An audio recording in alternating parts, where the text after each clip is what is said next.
ضلع جنوبی وزیرستان میں نجی تنظیم نے ہزاروں کی تعداد میں جنگلی زیتون کی پیوند کاری کی۔ زیتون کی پیوند کاری سے نہ صرف مقامی لوگوں کو روزگار کے مواقع ملیں گے بلکہ جنگلی حیات کے لیے ایک نیا مسکن بھی آباد ہوگا۔ پہاڑ اور جنگلات کا ایک روایتی پودا ہے، یہاں پر بہت اچھی طرح یہ اگتا ہے۔ ساتھ ہی یہاں پر جو نئی قلمی قسم کے زیتون کے جو پودے لائے جاتے ہیں اٹلی اور اسپین سے، اس کے باغات بھی یہاں پر بہت زیادہ آب و ہوا کی بہتری کی وجہ سے اگتے ہیں۔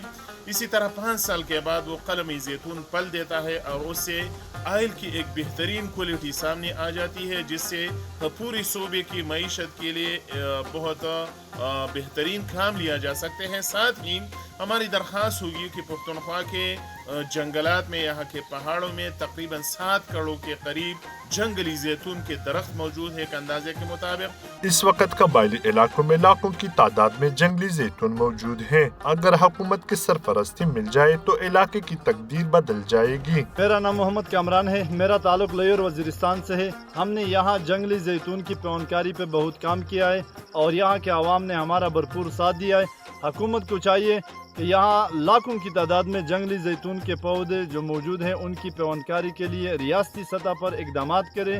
ان سے یہاں کی عوام کو روزگار ملے گا اور جنگلات کی کٹائی کی روک تھام ہو جائے گا اور ملک کی معیشت پر ان کا مثبت اثر پڑے گا۔ ماہرین کا کہنا ہے کہ زیتون کی پیوندکاری سے زیر زمین پانی کا لیول بھی برابر ہو جائے گا۔